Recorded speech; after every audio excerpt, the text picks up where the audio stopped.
বলছেন যদি কোনো ব্যক্তি এই দোয়াটা মাত্র একবার পাঠ করে, যেদিন সে পাঠ করবে ওই দিন শয়তান চিৎকার করে কাঁদতে থাকে, চিৎকার করে আওয়াজ দিয়ে বলতে থাকে যে আজকে সারাদিন তুই আমার ওয়াসওয়াসা থেকে মুক্ত হয়ে গেলি, আমি ইচ্ছা করেও আজকে তোকে আর ধোঁকা দিতে পারবো না, তুই আজকে আর কোনো পথভ্রষ্টের কাজ করতে পারবি না, তুই সেটা আমার কাছ থেকে মুক্ত হয়ে গেলি। মানে এই দোয়াটার এতটাই পাওয়ার, এতটাই ক্ষমতা আল্লাহ পাক দিয়ে দিয়েছেন।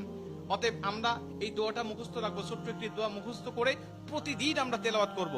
আমরা কিন্তু অনেকেই আছি পাপ ছাড়তে চাই, কিন্তু আমরা এমন কিছু দেখি বা এমন কিছুর সম্মুখীন আমরা হয়ে যাই, ওটা দেখার পরে আমরা নিজের উপরে নিজের কন্ট্রোলটা হারিয়ে ফেলি, তখন আমরা পাপ করতে বাধ্য হই বা পাপ শয়তান আমাদেরকে করিয়ে ফেলে। এজন্য যদি আমরা প্রতিদিন অন্তত ফজরের নামাজের পরে এই দোয়াটা যদি পাঠ করতে পারি, তাহলে আমরা কিন্তু শয়তান থেকে মুক্ত থাকবো ওই দিন সারাদিন। আর শয়তান থেকে মুক্ত থাকার কারণে আমরা ইচ্ছা করলে ওই দিন পাপ করতে পারবো না।